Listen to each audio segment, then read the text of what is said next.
Baiklah anak didik kami, kita masuk IPS, kita tetap melanjutkan materi pelajaran kita, yaitu tentang perdagangan bebas ya. Anak didik kami, sebelumnya kita sudah bahas itu ya, yang namanya MEA, APTA, dan APEC. Sekarang kita akan membahas ke bagian Eropa ya, yaitu Uni Eropa ataupun sering disebut dengan MEE, Masyarakat Ekonomi Eropa, atau Eropa Economic Community ya.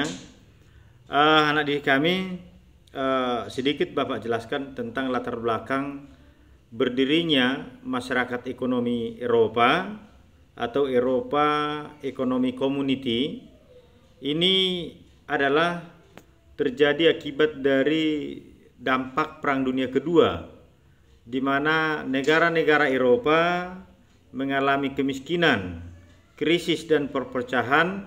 Untuk itu ada usaha untuk mempersatukan Eropa ya, mempersatukan Eropa itu atau mengintegrasikan dalam satu kawasan ekonomi ya.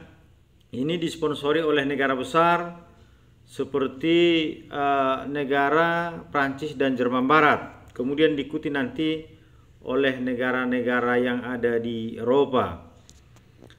Tujuan daripada Masyarakat Ekonomi Eropa ini yang pertama adalah untuk integrasi Eropa ataupun penyatuan Eropa dengan cara menjalin kerjasama ekonomi, memperbaiki taraf hidup, dan memperluas lapangan kerja ya. Itu tujuannya yang pertama. Yang kedua adalah memajukan perdagangan dan menjamin adanya persaingan bebas serta keseimbangan perdagangan antar negara anggota. Kemudian menghapuskan semua rintangan yang menghambat lajunya perdagangan internasional dan meluaskan hubungan dengan negara-negara lainnya ya. Itu yang menjadi tujuan daripada MEE ya, Masyarakat Ekonomi Eropa. Jadi intinya adalah pengintegrasian ataupun persatuan negara-negara Eropa khususnya dalam bidang ekonomi untuk meningkatkan taraf hidup masyarakat. Baik, berikutnya adalah WTO ya, World Trade Organization ya, atau Organisasi Perdagangan Dunia ya. WTO ini terbentuk setelah dilakukannya perundingan putaran Uruguay atau Uruguay Round pada tahun 1986 sampai 1994.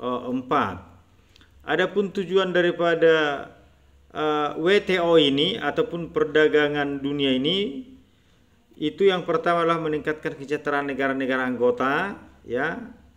Kemudian membantu produsen penghasil, perusahaan-perusahaan barang dan jasa, serta para eksportir maupun importir. Mendorong lebih terbukanya perdagangan dunia ya, ke globalisasi ekonomi ya. Nah, jadi kami udah paham itu ya. Menciptakan rangkaian aturan dan prinsip guna mengatur perdagangan ya, dan ini dipermudah bukan malah dipersulit. Kemudian menyusun kewajiban anggotanya untuk menjamin berjalannya sistem internasional non diskriminasi, tidak ada perbeda-bedaan ya. Jadi punya hak yang sama, punya kesempatan yang sama, punya peluang yang sama. Kemudian menyediakan forum untuk membicarakan isu-isu perdagangan internasional dan menyediakan mekanisme menyelesaikan perdagangan internasional. Jadi ini skopnya lebih mendunia ya, makanya perdagangan dunia. Kalau MEA kan Asia Tenggara, APTA juga skop Asia Tenggara, sedangkan APEC itu skop Asia Pasifik, sedangkan MEE ataupun Masyarakat Ekonomi kawasan region Eropa. Jadi ini yang WTO ini sudah mendunia. Itu pembahasan kita tentang perdagangan bebas ya. Kemajuan teknologi sangat mendukung itu ya. Teknologi komunikasi, informasi, transportasi juga. Sekarang kan bisa kita rasakan itu begitu mudahnya kita mendapatkan informasi tentang perkembangan ekonomi dunia. Begitu mudahnya kita untuk mendapatkan produk-produk luar negeri. Ya, baik anak-adik kami, kita lanjut ya ke materi kita berikutnya. Ini materi baru tentang masa kemerdekaan 1945 sampai 1950. Jadi kita awali proklamasi kemerdekaan ya, kita mulai dari awal ya, persiapan kemerdekaan Indonesia. Ya, dipersiapkan karena anak kami udah tahu ya bahwa kita hampir 3,5 abad, 350 tahun kita dijajah ya. Kita merdeka terakhir dari tangan Jepang ya, ketika kita dijajah Jepang. Bahkan setelah kita merdeka, Belanda ingin berkuasa kembali. Baik, pada bulan September ini latar belakangnya ya, 1944 Perdana Menteri Jepang ya, Kuniaki Koiso ya, menjanjikan kemerdekaan pada Indonesia ya. Jepang ini sebenarnya pintar ya. Pada waktu Jepang kan menjajah Indonesia, Jepang juga menghadapi sekutu di perang Asia Pasifik atau perang Asia Timur Raya atau perang dunia kedua di Asia Pasifik. Jadi dua yang dihadapi, Indonesia di daerah jajahan, kemudian sekutu Amerika Serikat dan sekutunya di Asia Pasifik. Jadi sebenarnya Jepang ini ya hampir-hampir kalah, terdesak ya. Sementara kita semakin bersemangat untuk menentang Jepang, sehingga Jepang punya strategi ya, dijanjikanlah kemerdekaan kepada bangsa Indonesia. 1 Maret 1945 diumumkanlah pembentukan Badan Penyelidik Usaha Persiapan Kemerdekaan Indonesia atau BPUPKI atau Dokuritsu Junbi Kosakai ya.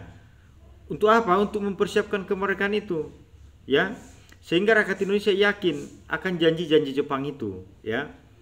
BPUPKI merumuskan pertama yang dipersiapkan adalah dasar negara, sehingga BPUPKI mengadakan sidang pertama ya.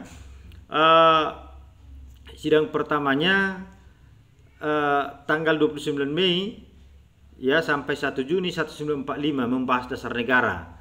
Di 1 Juni nanti Insinyur Soekarno mengumandangkan mencetuskan Pancasila, sehingga 1 Juni diperingati sebagai hari lahirnya Pancasila ya.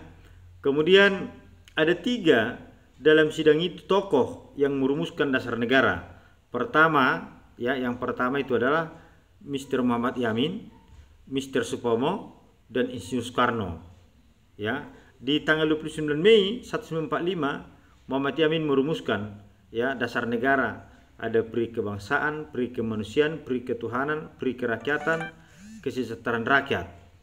Mr. Supomo, Profesor Dr. Supomo ya, pada tanggal 31 Juni merumuskan persatuan, kekeluargaan, keseimbangan lahir batin, musyawarah, keadilan rakyat. Sedangkan 1 Juni ini tadi yang lahir Pancasila 1 Juni, Insinyur Soekarno merumuskan ya atau mencetuskan konsep pertama kebangsaan Indonesia, internasionalisme dan peri kemanusiaan, mufakat atau demokrasi, kesejahteraan sosial, ketuhanan yang Maha Esa. Jadi sebenarnya 3 tokoh ini punya persamaan ya tentang dasar negara. Hanya saja supaya gampang anak didik kami membedakan, kalau Muhammad Yamin, kalau kita lihat ya bahwa diawali dengan kata kebangsaan, ketuhanan di nomor 3. Mr. Supomo tidak ada kata ketuhanan secara tertulis ya, walaupun maknanya dari sini. Sedangkan Insinyur Soekarno itu kata ketuhanan di sila kelima. Jadi intinya hampir sama, hanya untuk membedakan ini yang perlu strategi anak didik kami ya. Baik, sidang yang kedua ya membahas Undang-Undang Dasar 1945 ataupun konstitusi ya, Konstitusi Negara Republik Indonesia ya anak didik kami. Nanti ada perdebatan di sana di sidang yang kedua itu ya, ada tentang bentuk negara dan lain sebagainya.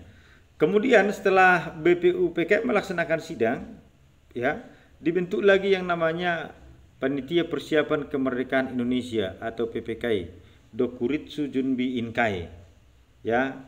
PPKI dilantik oleh Jenderal Tarausi pada tanggal 9 Agustus 1945 dengan memanggil 3 tokoh penting ke Dalat, ya, Saingon, ya, Insinyur Soekarno, ya, Muhammad Hatta dan Dr. Rajiman Weddiodiningrat, ya.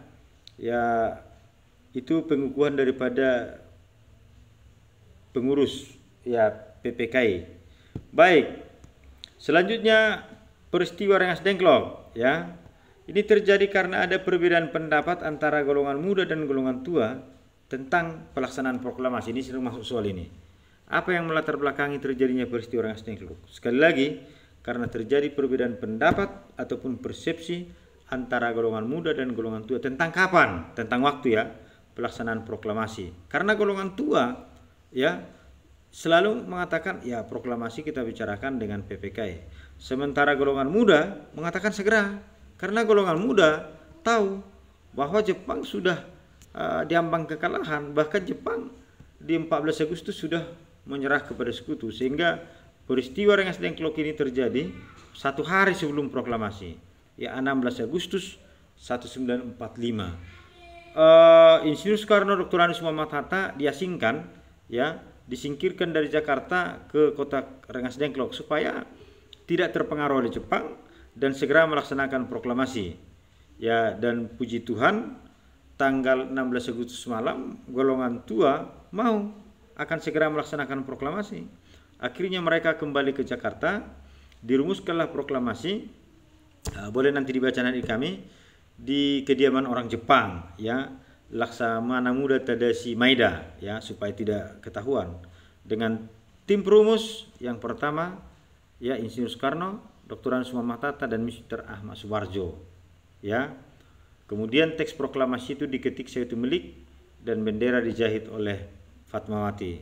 Akhirnya besoknya 17 Agustus 1945 dilaksanakan proklamasi di Jalan Pegangsaan Timur nomor 56 Jakarta. Itu, ya, sedikit tentang penjelasan Bapak tentang proklamasi kemerdekaan Republik Indonesia. Boleh dibaca nanti kami di buku paket, di situ sangat jelas, ya, Nak. Terima kasih.